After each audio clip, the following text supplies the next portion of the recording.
प्रिय छात्रों, आज के इस वीडियो में 8th ग्रेड अभ्यास पुस्तिका 2023 का जो आपका नया पुस्तक आया है, तो यहाँ पे पूरे के पूरे क्वेश्चन के आंसर देखेंगे। देख सकते हैं आपका ये बुक है और इस बुक के अंतर्गत देखिए आपके इतने पार्ट हैं। ठीक है, तो पार्ट आपका देखिए, पहला आपका फसल उत्पादन है, सूक्ष्म जीव है, कोयला और पेट्रोलियम है, दहन और ज्वाला है, पौधे जंतु संरक्षण। तो आपका ये आपके सारे पार्ट हैं। तो आज के इस वीडियो में पार्ट 1 से लेकर पार्ट 5 तक का संपूर्ण सलूशन, यानी आपको पेज नंबर आपका 4 से लेकर यहाँ पे देखिए पेज नंबर आपका 39 तक का आंसर एक ही वीडियो पर कंप्लीट आपका सलूशन देंगे। तो चलिए इस वीडियो को शुरू करते हैं। अध्याय पहला है फसल उत्पादन एवं प्रबंध। तो देखिए यहाँ पे इस आपके पाठ के सभी 8th ग्रेड अभ्यास पुस्तिका के आंसर देखेंगे। देखिए सबसे पहले आपका यहाँ पे ये दिया गया है, तो आप इसमें देखेंगे पेज नंबर 4 पे, तो आपको लिखा है, देखिए आपको यहाँ पे कृषि में उपयोग में आने वाले उपकरणों को छाट कर लिखना है। तो देखिए आपको यहाँ पे इतने आपके ऑप्शन दिए हैं, इनमें से हल, ट्रैक्टर, कुदाली और सीड ड्रिल ये आपके कृषि में उपयोग होते हैं। सेकंड देखिए, यदि कोई आपका उपकरण आपने देखे हैं तो यहाँ पे आपको लिखना है। तो देखिए रोटावेटर आपने देखा होगा, ठीक है, मिट्टी का ढेला आपको फोड़ने काम आता है। कल्टीवेटर देखिए पीछे आपका यहाँ पे जोतने काम आता है। पावर टिलर आपका होता है और हंसिया होता है। ठीक है, चलिए इसके बाद जो आपको जो क्वेश्चन यहाँ पे दिया गया है, चलो फसलें बोए। अब इसमें देखिए कुछ आपका लिखा है बुआई। तो मिट्टी तैयार करने के लिए देखिए आपको निम्न शब्दों का चयन करना है। तो आपको यहाँ पे बुआई करना है, खाद एवं उर्वरक देना यहाँ पे लिखना है। और इसके बाद देखिए क्या होता है, किस लिए आपका सिंचाई और खरपतवार सुरक्षा, कटाई के बाद आपको यहाँ पे भंडारण। ठीक है, तो आप यहाँ पे आंसर करिए। इसके बाद आपका जो क्वेश्चन आता है, क्वेश्चन पहला, दिए गए शब्दों में से चुनकर रिक्त स्थानों की पूर्ति करना है। गोबर एवं पौधा, खरीफ छिड़काव तंत्र, खरपतवारनाशी, सीड ड्रिल। तो देखिए जून से सितंबर माह तक क्या होता है, तो आपका खरीफ फसलें बोई जाती हैं। दूसरा देखिए यहाँ पे सीड ड्रिल द्वारा यंत्र की बुवाई करने में श्रम और समय की बचत होती है। खाद एक प्राकृतिक पदार्थ है, गोबर एवं पौधा के अवशेष के विघटन से प्राप्त होता है। असमतल भूमि वाले क्षेत्रों में सिंचाई के लिए छिड़काव तंत्र का उपयोग होता है। और देखिए 2,4-D एक क्या है, एक खरपतवारनाशी है।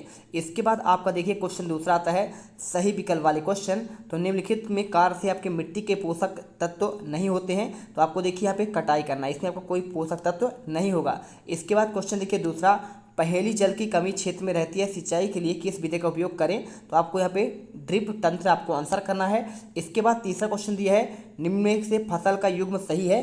देखिए धान और मक्का बिल्कुल आपका देखिए यहाँ पे खरीफ, आपका खरीफ की फसल कहलाता है। तो आपका देखिए रबी की फसल की बात करें तो रबी देखिए कब हो जाता है, आपका अक्टूबर नवंबर से और मार्च अप्रैल में काटी जाती है, यानी आपका गेहूं और चना हो जाएगा। बाकी धान मक्का तो आपका देखिए बरसात के सीजन के हैं। और इसके बाद क्वेश्चन देखिए आपका आता है चौथा नंबर, काटी गई फसल से बीजों का दाना या भूसों को अलग करने की क्रिया मशीन द्वारा होता है। तो आपका देखिए आंसर जो है इसमें कंबाइन करना है। पांचवा, खरपतवार हटाने की क्रिया क्या कहलाता है। तो आपको यहाँ पे निराई करना है। इसके बाद देखिए क्वेश्चन आपका आता है छठा, पौधे द्वारा लगाकर उपयोग की जाने वाले मृदा में पोषक तत्वों की मात्रा कम होने लगती है। पौधे की अच्छी पैदावार के लिए मृदा में खाद एवं उर्वरक मिलाए जाते हैं। खाद एवं उर्वरक में पाए जाने वाले पोषक तत्वों का सही युग्म क्या है। तो आपको देखिए answer D number, nitrogen, potassium और आपका फास्फोरस करना है। इसके बाद देखिए क्वेश्चन आपका चौथा आता है, फसल से आप क्या समझते हैं, फसलों को कितने वर्गों में बांटा गया है। तो देखिए आपको लिखना है, आपका 2 वर्गों में बांटा गया है। पहला आपका खरीफ फसल, दूसरा आपका रबी फसल। और पांचवा देखिए लिखा है, बीजों को उचित दूरी पर बोना क्यों आवश्यक है। तो देखिए आपको यहाँ पे, क्योंकि देखिए सूर्य का प्रकाश, पोषक एवं जल पर्याप्त मात्रा में प्राप्त होता रहे, इससे आपको उचित दूरी पर बोना चाहिए। इसके बाद देखिए क्वेश्चन आता है छठा, सिंचाई के परंपरागत स्रोतों के नाम। तो आपको देखिए 3 आपके नाम है, एक आपका मोट है घिरनी, दूसरा चेन पंप, तीसरा आपका ढेकली और चौथा आपका रहड़। इसके बाद देखिए सातवां, पशुपालन किसे कहते हैं। तो आर्थिक दृष्टि से उपयोगी पशुओं का पालन पोषण पशुपालन कहलाता है और यह बड़े पैमाने पर किया जाता है। इसके बाद देखिए क्वेश्चन आपका 8वां आता है लघुत्तरी क्वेश्चन, फसल में बोने से पूर्व आप स्वस्थ बीजों का चयन किस प्रकार करेंगे। तो देखिए पहला लिख दीजिए इसमें, स्वस्थ बीज चमकदार हो, ठीक है, और दूसरा बीज का वजन भारी हो और बीज किसी प्रकार का क्षतिग्रस्त नहीं होना चाहिए, यानी टूटा फूटा आपका कोई होता है ना, बीच में से आपका यहाँ पे फूट जाता है, तो आपको वैसा ना हो। इसके बाद फसल के भंडारण से पूर्व फसल को धूप में क्यों सुखाना आवश्यक है। तो देखिए आपको यहाँ पे लिख देना है कि भाई साहब जिससे उसके नमी की मात्रा कमी आ जाती है और उनके कीट नाशक जीवाणु कवक से सुरक्षा हो जाती है, जिससे परिणाम स्वरूप लंबे समय तक संग्रहित करके रखा जाता है। क्वेश्चन आपका 10वां लिखा है, जैविक खाद उर्वरक की अपेक्षा अच्छी मान जाती है, क्यों? तो देखिए इसमें मिट्टी की जलधारण क्षमता आपका अधिक होता है और मिट्टी का गठन सुधार होता है, जीवाणुओं की संख्या में वृद्धि होती है और भुरभुरी और सरंध हो जाते हैं, जिसके कारण गैस विनिमय सरलता से होता है। क्वेश्चन देखिए 11वां, खरपतवार से आप क्या समझते हैं, ये फसलों में किस प्रकार का हानि पहुंचाते हैं? तो देखिए इसका आंसर आपको यहाँ पे दिया गया है, आप अच्छे से यहाँ पे स्क्रीनशॉट कर लीजिए। क्वेश्चन देखिए इसके बाद आपका 12वां आता है, दीर्घोत्तरी, मिट्टी की उर्वरता बढ़ाने के लिए किसान कौन कौन से तरीके का उपयोग करता है, विस्तार पूर्वक वर्णन करना है। तो आप यहाँ पे बहुत ही बेहतरीन तरीके से देखिए आंसर आपको दे रहे हैं, इसका पूरा स्क्रीनशॉट कर लीजिए और या फिर वीडियो को रोककर अच्छे से लिख लीजिए। ठीक है, चलिए इसके बाद आपका जो क्वेश्चन यहाँ पे देखिए 13वां है, निम्न पर टिप्पणी लिखना है। तो पहला आपका हल लिखा है, तो हल का उपयोग देखिए जुताई, खाद मिलाने और खरपतवार निकालने में मिट्टी खुरचने के लिए किया जाता है। ठीक है ना, यानी जुताई के लिए। कुदाली क्या है, तो भाई साहब कुदाली तो आपका क्या है, खरपतवार निकालने, आपका जो चारा हो गया कुछ भी इसमें आपका रहता है, पोला करने के लिए आपका, जब आप देखिए आलू की फसल लगाते हैं, कुछ भी लगाते हैं, तो यहाँ पे तो आप क्या करते हैं, मिट्टी को पहले क्या है थोड़ा सा भुरभुरा बनाना पड़ता है। ठीक है, तो आपके डीले को फोड़ना पड़ता है, उसे कुदाली। कल्टीवेटर क्या है, कल्टीवेटर कृषि का उपकरण है जिसके माध्यम से जुताई करने में किया जाता है। सीड ड्रिल क्या है, देखिए सीड ड्रिल है एक कृषि उपकरण है जो फसलों के लिए देखिए यहाँ पे बीज की बुवाई की जाती है, यानी उसमें दाने डाल जाते हैं और उचित दूरी पर क्या है यहाँ पे लगता जाता है। इसके बाद देखिए क्वेश्चन आपका यहाँ पे प्रोजेक्ट कार्य लिखा है, तो प्रोजेक्ट आपका पहला लिखा गया है, देखिए यहाँ पे 24 घंटा होने वाला परिवर्तन अंकुरित होता है, 2 दिन में क्या होगा, अंकुरण का बढ़ना स्टार्ट हो जाएगा, 5 दिन में मूंग का छोटा पौधा बनेगा और 10 दिन में मूंग का बड़ा पौधा बन जाएगा। इसके बाद देखिए यहाँ पे आपका ये बीजों के अंकुरण के विभिन्न आपके अवलोकन क्रिया, तो आप यहाँ पे इसी प्रकार से देखिए चित्र और आपको यहाँ पे लिख देना है अंकुरण, अंकुरित पौधा और मूंग का पौधा, चित्र बनाना है। ठीक है, और इसके बाद देखिए यहाँ पे प्रोजेक्ट आपका दूसरा है किसी खेत पौधशाला नर्सरी के बारे में, तो आपको यहाँ पे बीजों का चयन का महत्व, ये आपके सभी आंसर लिखे हैं, आप इसी प्रकार से पूरा भर दीजिए। और ये आपका 1 नंबर, तो 1 नंबर को भी आपको यहाँ पे लिख देना है, कल्टीवेटर, और देखिए यहाँ पे सीड ड्रिल है और ड्रिप तंत्र विधि, सिंचाई की आपका विधि पूछा गया है, तो छिड़काव तंत्र विधि और ड्रिप तंत्र विधि। और इसके बाद देखिए यहाँ पे तीसरा लिखा है, कुछ पौधे जो रोपित करने से पूर्व पौधशाला में उगाया जाता है, तो पौधों को खरपतवार से बचाने के लिए पौधशाला में उगाते हैं। चौथा, फसल के साथ कुछ पौधे प्राकृतिक रूप से उगाते हैं, ये पौधे फसल के लिए हानिकारक हैं। इसके बाद देखिए प्राकृतिक रूप से उग जाने वाले पौधे फसल की दृष्टि से हानिकारक हैं। और फसलों का भंडारण विधि देखिए, भंडारण आपका रखने के लिए तो सुखाना और छानना। इसके बाद देखिए आपका यहाँ पे आता है अध्याय 2, सूक्ष्म जीव मित्र एवं शत्रु। तो चलिए एट ग्रेड अभ्यास पुस्तिका के अंतर्गत इनके आंसर देखते हैं। तो यहाँ पे देखिए आपको यहाँ पे इस प्रकार से भरना है, इसमें हाँ हाँ, और एक साइड सफ़ेद सफ़ेद हरी, और यहाँ पे आपको ये क्या है, तो सूक्ष्म जीव हैं, इन्हें हम आंखों से नहीं देख सकते हैं। इसके बाद देखिए यहाँ पे निम्न बाक्स को भरना है, यहाँ पे जीवाणु भर दीजिएगा, शैवाल, कवक और प्रोटोजोआ। पूछा गया था कि इनमें से देखिए सूक्ष्म जीव कौन से हैं, तो आपको लिख देना है। इसके बाद बाक्स में देखिए यहाँ पे जो आपके शेष रह गए उसमें तो पैरामीशियम रह गया, यीस्ट, स्ट्रेप्टोमाइसिन, और देखिए आपको यहाँ पे ये विषाणु और वायरस कहलाते हैं। इसके बाद देखिए आपका जो नेक्स्ट क्वेश्चन आपका यहाँ पे आता है, क्वेश्चन पहला लिखा है, क्वेश्चन में रिक्त स्थान भरना है, आपका इतना ऑप्शन दिया गया है। जुकाम, फ्लू और खांसी अधिकतर क्या है, विषाणु द्वारा होते हैं। दूध का पाश्चुरीकरण करने में 70 डिग्री ताप पर 15 से 30 डिग्री सेकंड के लिए आपको गर्म करना पड़ता है। 15 से 30 सेकंड तक गर्म कर दीजिए 70 डिग्री पर, तभी आपका दूध क्या होगा, पाश्चुरीकृत हो जाएगा। बहुत दिन तक इसे आप रख सकते हैं। तीसरा, यीस्ट तीव्रता चरण करने में श्वसन आपका CO2 उत्पादित करते हैं। सूक्ष्म जीवों को मुख्यतः जीवाणु, कवक, प्रोटोजोआ और शैवाल वर्ग में बांटा गया है। डेंगू वायरस के वाहक आपका जो है मादा एडीज है। इसके बाद देखिए आपका जो यहाँ पे आता है क्वेश्चन दूसरा, एक बर्तन में मैदा, थोड़ा सा चीनी, चुटकी यीस्ट मिलाकर गूंथ लें और 2 घंटे पश्चात यीस्ट के जनन और शोषण के कारण क्या देखिए आटा आपका फूल जाएगा। ठीक है, तो जब भी आपका देखिए बेकिंग सोडा जब मिला के उसमें यीस्ट मिला देंगे तो यहाँ पे आपका वो क्या है, यहाँ पे फूल जाता है। दूसरा क्वेश्चन, एड्स किसी संक्रमित व्यक्ति से दूसरे व्यक्ति में किसके जरिए फैलता है, तो आपको लिखना है पीड़ित के द्वारा, रक्तदान के द्वारा। इसके बाद देखिए जेली, जैम और स्क्वैश का परीक्षण है, तो आपको यहाँ पे जो आंसर है देखिए यहाँ पे लिख देना है चीनी के द्वारा। इसके बाद देखिए आपका जो नेक्स्ट क्वेश्चन आता है इसमें चौथा, नाइट्रोजन चक्र के दौरान वायुमंडल में नाइट्रोजन की मात्रा क्या होती है, तो आपका यहाँ पे स्थिर रहता है। इसके बाद देखिए चौथा लिखा है चिकन पॉक्स का रोग सूक्ष्म जीव कौन सा है, तो आपको यहाँ पे वायरस कहलाता है। और इसके बाद पहेली को डॉक्टर ने खून की जांच मलेरिया से ग्रसित बताया है, तो आंसर मादा एनाफिलीज मच्छर कहलाएगा। इसके बाद देखिए यहाँ पे आता है तीसरा क्वेश्चन, जंतु तथा पौधों में सूक्ष्मजीवों द्वारा होने वाले दो दो आपके रोगों के नाम। तो देखिए आपको लिख देना हैजा जीवाणु द्वारा, खसरा वायरस द्वारा, नींबू कैंकर जीवाणु द्वारा और गेहूं का रस्ट कवक के द्वारा। इसके बाद देखिए पौधे चित्र में दिए गए सूक्ष्मजीव का नाम क्या है, तो आपको यहाँ पे देखिए इसका नाम आपका अमीबा है। इसके बाद क्वेश्चन आता है आपका, देखिए यह सूक्ष्मजीव किस वर्ग में आता है, तो यह सूक्ष्मजीव प्रोटोजोआ वर्ग में आता है।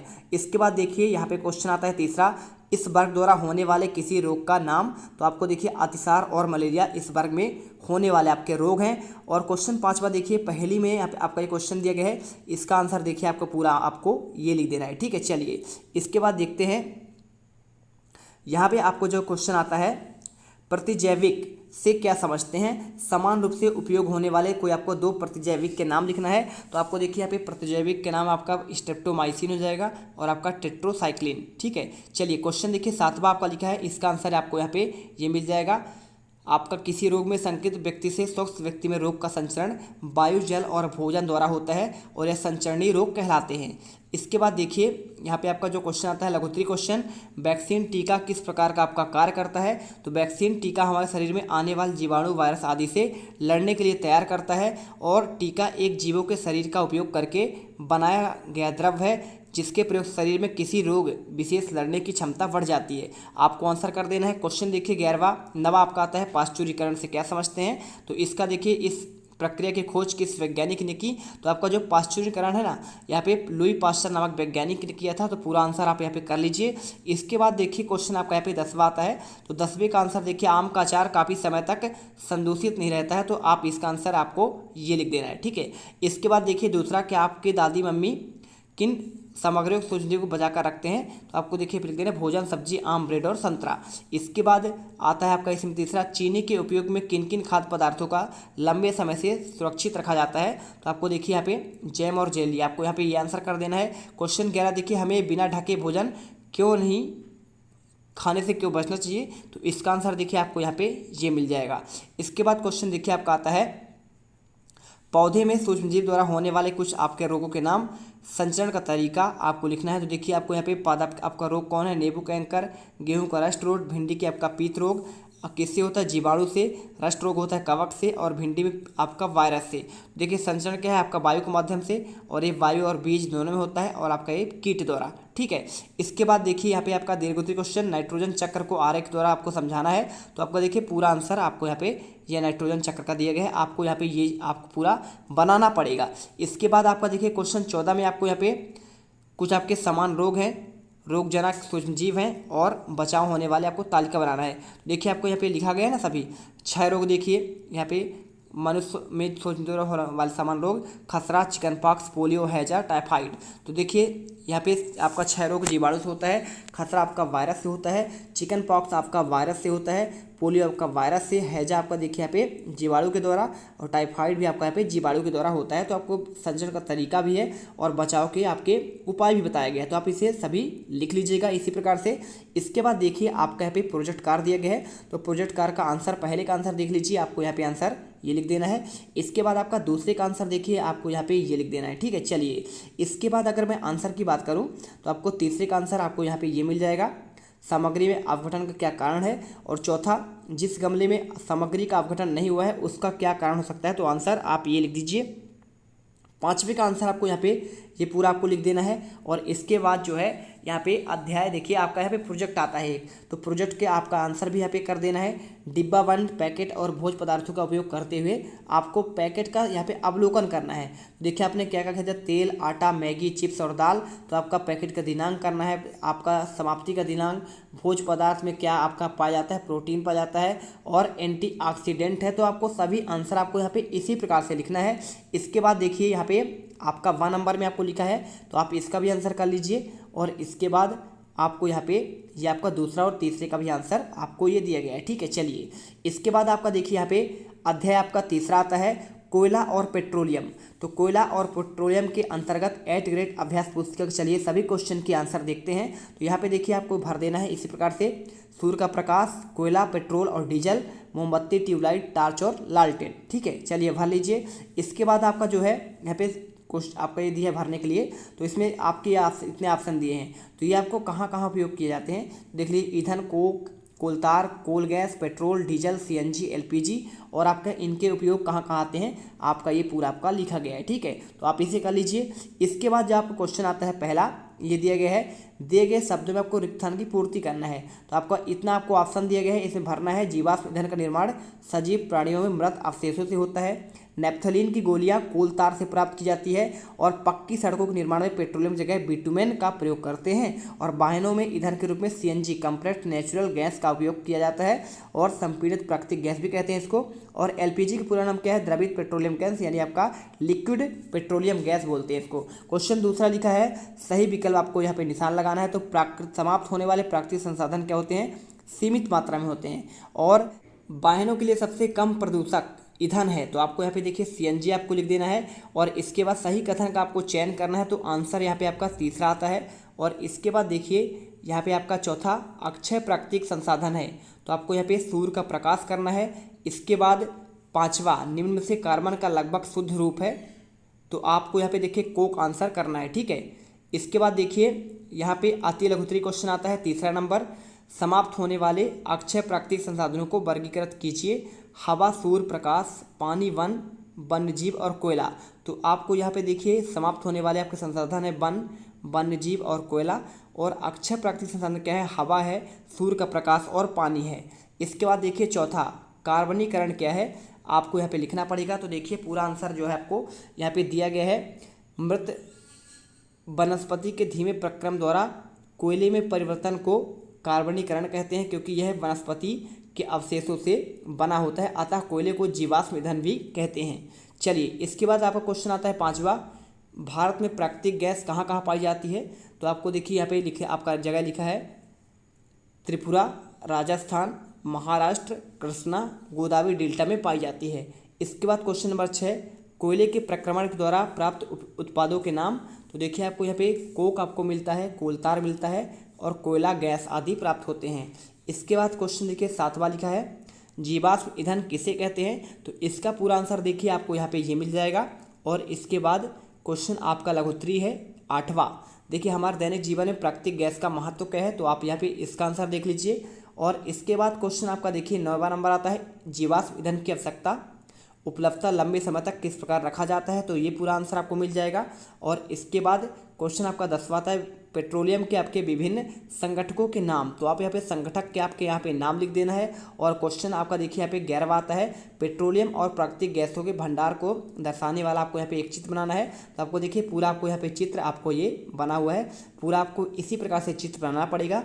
इसके बाद आपका दीर्घोत्तरी क्वेश्चन आता है, देख लीजिए यहाँ पे आपको पेट्रोलियम संरक्षण अनुसंधान के बारे में आपको लिखना है। तो आप यहाँ पे देखिए पूरा आंसर आपको यहाँ पे इसी प्रकार करना है। तो आप यहाँ पे आंसर कर लीजिए। ठीक है, चलिए इसके बाद आपका जो क्वेश्चन आता है प्रोजेक्ट कार आता है। तो प्रोजेक्ट कार का आंसर भी आपको यहाँ पे पूरे आपको माह लिखना है दिसंबर तक का, और उनकी खपत ऊर्जा और आपका व्यय राशि। ठीक है, क्योंकि यहाँ पे बोला गया है जनवरी से दिसंबर तक का आपका जितना आपका बिजली बिल आता है उन्हीं का आपको यहाँ पे आंसर करना है। इसके बाद देखिए आपको किस माह में बिजली के उत्पादन बिल राशि कमी आई थी? तो आपको यहाँ पे ये आंसर देना है। और किस माह में बिजली का आपका व्यय अधिक है? तो आपका देखिए यहाँ पे ये लिख देना आंसर, पूरे आंसर कर लीजिए। तीसरा है यहाँ पे, और ये आपका चौथा और आपका ये पांचवा। ठीक है, चलिए इसके बाद आपका जो क्वेश्चन आता है प्रोजेक्ट का दूसरा आता है। तो इसके आधार पर आपको इसके बाद आपका अध्याय 8 आता है 18वीं शताब्दी में। देखिए क्या साइकिल चलाओ और ईंधन बचाओ। और आपका पोस्टर देखिए साइकिल के बारे में आपको यहाँ पे देना है। खुशहाली के लिए एक ही चाबी, ईंधन की न हो बर्बादी। तो आपको देखिए आपको यहाँ पे ये करना पड़ेगा।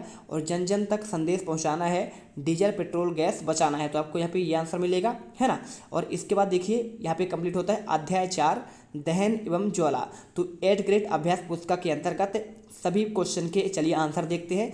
सबसे पहले अगर हम बात करें तो आपका यहाँ पे सबसे पहले आता है देखिए प्रश्न 1 आता है, रिक्त स्थान भरना है। देखिए दहन के लिए क्या है आपका O2 आवश्यकता है। दूसरे नंबर पर देखिए ऊष्मीय ईंधन का आपका देखिए किलो जूल प्रति किलोग्राम प्रदर्शित करते हैं। वह न्यूनतम ताप जिस पर कोई पदार्थ जलने लगता है ज्वलन ताप कहलाता है। और सबसे अच्छा अग्निशामक CO2 होता है। ठीक है, चलिए इसके बाद आपका जो क्वेश्चन आता है, तो देखिए यहाँ पे आपके जो आगे के आंसर 5वें का आंसर आपको कार्बन मोनोऑक्साइड करना है। इसके बाद दूसरा सही विकल्प वाले क्वेश्चन आते हैं। इसमें आपको देखिए यहाँ पे आपका जो क्वेश्चन है इसका आपको यहाँ पे ये चित्र बनाना पड़ेगा। और इसके बाद आपका किस परखनली में सबसे आपका पानी पहले उबलेगा? तो आंसर परखनली आ करना है। और इसके बाद देखिए दूसरा क्वेश्चन, किसका ज्वलनताप अधिक होगा, तो सूखी घास करना है। तीसरा, वायु में गैस अत्यधिक मात्रा में विश्व उष्णन ग्लोबल वार्मिंग का कारण है, तो आपको CO2 यानी कार्बन डाइऑक्साइड करना है। और चौथा, विद्युत उपकरण पेट्रोल जैसे ज्वलनशील पदार्थों में लगी आग को नियंत्रित किया जाता है, तो कार्बन डाइऑक्साइड, यहाँ पे आंसर करिए। और पांचवा लिखा है, कौन सा पदार्थ कमरे के ताप पर वायु जल में उठता है, तो आंसर आपका यहाँ पे फास्फोरस हो जाएगा। इसके बाद देखिए क्वेश्चन आपका आता है अति लघुत्तरीय क्वेश्चन, दहन क्या है, तो इसका आंसर देखिए पूरा आपको लिखा हुआ है, प्रक्रम जिसके द्वारा ऑक्सीजन से अपक्रिया कर उष्मा देता है दहन कहलाता है, तो आप कर लीजिएगा यहाँ पे, ठीक है। और इसके बाद देखिए दहन के लिए आवश्यक परिस्थिति क्या है, तो आपका इसका आंसर देखिए यहाँ पे ऑक्सीजन, ज्वलनताप और आपका दहनशील वस्तु आवश्यक है। इसके बाद पांचवा क्वेश्चन देखिए यहाँ पे लिखा है, ज्वलन किसे कहते हैं, गीले कागज और सूखे कागज को जलाना आसान होगा क्यों, तो आपको यहाँ पे देखिए पूरा आंसर ये आपका लिखा गया है, आप इसका स्क्रीनशॉट कर लीजिए, ठीक है। चलिए इसके बाद क्वेश्चन आपका 6 आता है, उष्मीमान किसे कहते हैं, और यहाँ पे आपको पूरा मात्रा का देखिए आपको प्रदर्शित करना है, तो आप यहाँ पे लिख दीजिएगा। 7वां क्वेश्चन देखिए यहाँ पे, बंद कमरे में कोयला और सिगड़ी जलाकर सोना खतरनाक क्यों होता है, तो आपको यहाँ पे देखिए कार्बन मोनोऑक्साइड गैस देता है और यह अत्यंत विषैला होता है, इसलिए आपको यहाँ पे कमरे पर जलाना खतरनाक है।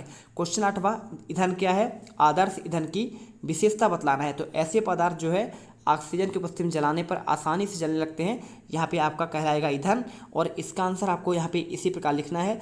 इसके बाद क्वेश्चन देखिए 9 नंबर, दहन के विभिन्न उदाहरण क्या आपको देखिए, तो आपको 3 उदाहरण है, आपको तीनों के नाम यहाँ पे दिए गए हैं। इसके बाद क्वेश्चन 10वां, विद्युत उपकरण आपका देखिए क्वेश्चन 10वां, और इसका आंसर आपको ये मिलेगा। इसके बाद क्वेश्चन देखिए 11वां आपका दिया गया है, ईंधन के रूप में लकड़ी का उपयोग क्यों हानिकारक है, आपको लिखना है, तो आप यहाँ पे आंसर देखिए, ये आपके सारे आंसर हो जाएंगे। इसके बाद क्वेश्चन 12वां देखिए, यहाँ पे क्वेश्चन 12वां है और इसके आंसर ये मिल जाएंगे, ठीक है। चलिए इसके बाद अगर मैं क्वेश्चन देखूँ, क्वेश्चन आपका यहाँ पे अगला देखते हैं, आपका आता है 13वां क्वेश्चन, तो यहाँ पे दहन के लिए आवश्यक क्या क्या है, आपको चित्र के द्वारा बताना है, तो देखिए आपको लिख दीजिए सभी में आपका यहाँ पे ऑक्सीजन तो भाई साहब बहुत ही ज़्यादा आपका आवश्यक है, कर दीजिए, तो आपको यहाँ पे लिख देना है, देखिए पूरा आपका वही आंसर दिया गया है यहाँ पे। और इसके बाद आपका यहाँ तक पूरा आंसर करना है आपको, ठीक है। चलिए इसके बाद क्वेश्चन आपका 14वां आता है, विश्व उष्णन यानी ग्लोबल वार्मिंग के बारे में लिखना है, तो ग्लोबल वार्मिंग के बारे में आपको आंसर यहाँ पे ये मिल जाएगा। और इसके बाद पूरा आंसर आपको यहाँ पे अम्ल वर्षा के बारे में करना है, तो अम्ल वर्षा के बारे में भी आपको आंसर यहाँ पे दिया जा रहा है। प्रोजेक्ट कार्य में देखिए यहाँ पे आपको कुछ क्वेश्चन दिए गए हैं, तो आपको यहाँ पे भर देना है इसी प्रकार से। और इसके बाद दूसरे नंबर का आंसर देखिए आपको यहाँ पे इसी प्रकार भरना है, तो भर दीजिए आप यहाँ पे, ये देखिए सारे के आंसर आपको लिखे गए हैं, आप इसी प्रकार से भरते चलिए, क्योंकि अगर मैं पढ़ूंगा तो टाइम आपका बहुत लगेगा और आप यहाँ पे लिखने के लिए आए हैं, तो आप यहाँ पे लिख लीजिएगा। प्रोजेक्ट कार्य 2 का आंसर देखिए आपको यहाँ पे ये भर देना है, और 1 नंबर का आंसर आपको यहाँ पे ये भरना है, ठीक है। चलिए कर लीजिए। और इसके बाद आपका अध्याय 5वां आता है, पौधे जंतुओं का संरक्षण, तो अध्याय 5 पौधे एवं जंतुओं का संरक्षण के अंतर्गत 8 ग्रेड का चलिए सभी क्वेश्चन के आंसर देखते हैं। सबसे पहले आपको देखिए यहाँ पे आपका ये दिया गया है, तो आप इन्हें आपको बता, निम्नलिखित शब्दों में उचित वाक्य में आपको लिखो और चित्र पूर्ण करो। अब देखिए यहाँ पे आपका जंतु और पादप कौन से हैं, तो आपको यहाँ पे इसी प्रकार से आपको लिखना पड़ेगा। आपका संकटापन्न कौन से हैं, तो देखिए यहाँ पे सबसे आपका इसी आधार पर आपका क्वेश्चन आता है, ये आपके देखिए इतने आपके रिसर्च वाले हैं। तो पहला संकटापन्न स्पीसीज का यहाँ पे रेड डाटा के रूप में रिकॉर्ड रहता है, और दूसरे का देखिए यहाँ पे आप कौन सा जैव मंडल आरक्षित क्षेत्र करना है, तीसरे में प्रवासी कर देना है, और चौथे में जैव विविधता के संरक्षण का उद्देश्य आपका राष्ट्रीय उद्यान बनाए जाते हैं। 5वें का आंसर देखिए आपको वनस्पति जात और आपका प्राणी जात यहाँ पे आंसर लिखना है। इसके बाद क्वेश्चन देखिए दूसरा आता है आपका सही विकल्प वाले क्वेश्चन, तो वन उन्मूलन वायुमंडल में किसका आपका स्तर बढ़ता है, तो कार्बन डाइऑक्साइड का। और दूसरे का आंसर देखिए आपको यहाँ पे हो जाएगा सुरक्षित क्षेत्र कौन से हैं, तो आपको जैव मंडल संरक्षित क्षेत्र हो जाएंगे। खेती करने के लिए बड़े विभाग पर साफ कर दिए, तो इस प्रक्रिया को क्या कहते हैं, तो मृदा अपरदन कहते हैं। और इसके बाद देखिए यानी मिट्टी कटाव की बात कर रहा है, यदि वन विलुप्त हो जाए तो क्या होगा, तो आपको यहाँ पे लिखना पड़ेगा वायु CO2 की मात्रा बढ़ जाएगी। और इसके बाद देखिए 5वां, जंतु जिनकी संख्या में एक निर्धारित स्तर में कम होती जा रही है तथा वे विलुप्त हो जाते हैं, तो आपको इनको कहते हैं संकटापन्न जंतु। इसके बाद देखिए अति लघुत्तरीय क्वेश्चन, विशेष क्षेत्रीय स्पीसीज के 2 आपके उदाहरण, तो आपको यहाँ पे देखिए विशाल गिलहरी और आपका उड़ने वाली गिलहरी, यहाँ पे आपका विशेष श्रेणी देती है। और इसके बाद देखिए वन उन्मूलन क्या है, तो इसका आंसर आपको यहाँ पे इसी प्रकार से आपको लिखना है। ठीक है, चलिए इसके बाद सूखा क्यों पड़ता है, तो सूखा क्यों पड़ता है इसका आंसर आपको यहाँ पे ये आपका लिखा है, जल चक्र का संतुलन बिगड़ता है तो यहाँ पे वर्षा के दर में कमी आती है। क्वेश्चन देखिए चौथा, राष्ट्रीय उद्यान क्यों बनाए जाते हैं, तो राष्ट्रीय उद्यान वनस्पति जात, प्राणी जात और आपका दृश्य भूमि तथा ऐतिहासिक वस्तुओं द्वारा संरक्षण करते हैं, इसलिए राष्ट्रीय उद्यान बनाए जाते हैं। क्वेश्चन देखिए पांचवा, प्रवास से आप क्या समझते हैं, तो इसका पूरा आंसर आपको यहाँ पे आपको दिया जा रहा है, ये पूरे आंसर कर लीजिएगा। ठीक है, क्वेश्चन देखिए 6, जैव मंडल आरक्षित क्षेत्र क्यों बनाए जाते हैं और आरक्षित क्षेत्र का नाम, तो लिख लीजिएगा पूरा। देखिए आपका पचमढ़ी आपका हो गया है, यहाँ पे नाम भी लिखा हुआ है। और आपका रेड डाटा पुस्तक क्या है, तो देखिए यहाँ पे संकटापन्न स्पीसीज रिकॉर्ड रखा जाता है, उन्हीं के बारे में आपका पूरा आंसर दिया है, आप इसे लिख लीजिए।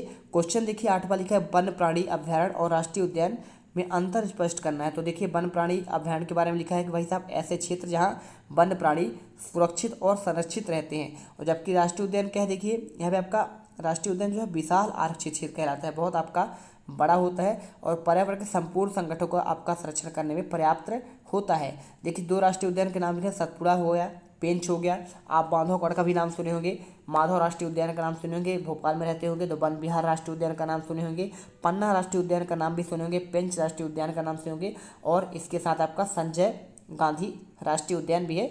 और तो आपके देखिए यहाँ पे 2 ही लिखना था, आप लिख दीजिएगा। कागज के पुनः चक्रण पर टिप्पणी, तो आपको यहाँ पे इसका आंसर ये कर देना है। ठीक है, चलिए इसके बाद आपका जो अगला क्वेश्चन होता है, वन उन्मूलन से मृदा की उर्वरता पर प्रभाव, तो आपको देखिए यहाँ पे ये पूरा आंसर आपको यहाँ पे इसी प्रकार लिखना है। चलिए इसके बाद आपका अगला क्वेश्चन देखते हैं, वन उन्मूलन से वर्षा पर प्रभाव क्या है, तो इसका आंसर आपको यहाँ पे ये मिल जाएगा। इसके बाद क्वेश्चन 11 का आंसर देखिए, ये आपका पूरा लिखा है, छोटे जीव हमारे पर्यावरण के लिए क्यों आवश्यक हैं।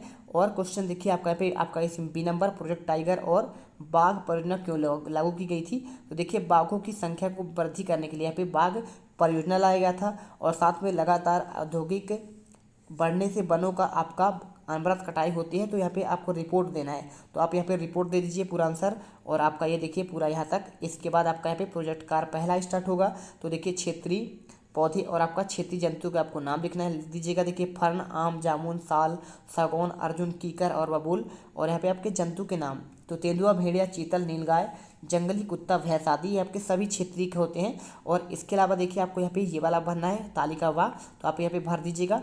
और इसके बाद प्रोजेक्ट आपका 2 आता है, तो बच्चों की अत्यधिक कटाई पर क्या उत्तरदायी है, तो देखिए आपको देखिए पे लिखा है ना, सूखा, वनों का अग्निकांड आदि कारक उत्तरदायी होते हैं। और इसके बाद वनों कटाई के उन्मूलन के पर्यावरण पर क्या प्रभाव पड़ रहा है, तो आपको यहाँ पे ये आपको आंसर भी आपको यहाँ पे दिया गया है। ठीक है, चलिए इसके बाद देखिए यहाँ पे आपको सभी 5 पार्ट के आंसर यहाँ पे दे दिए गए हैं। मिलते हैं अगले वीडियो पर, पार्ट 6 से लेकर 10 तक का भी आंसर आपको प्रोवाइड कराएंगे।